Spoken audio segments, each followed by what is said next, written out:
Installing the Sunsquare Aero Electric Vent Skylight is a straightforward process requiring only basic hand tools and an electric drill to secure the provided fixings.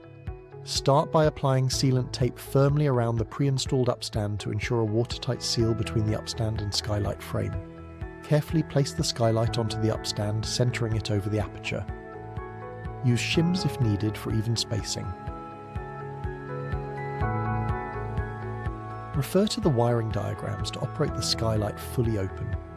Prior to mains installation being completed, you can wire to a drill battery to operate the hatch.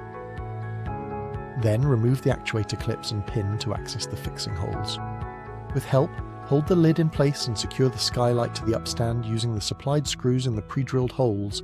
Avoid over-tightening to prevent frame distortion. Cover all screw holes with the supplied caps for a clean finish. Finally, reinstall the actuator back to the skylight lid, securing the pin through the fixing hole.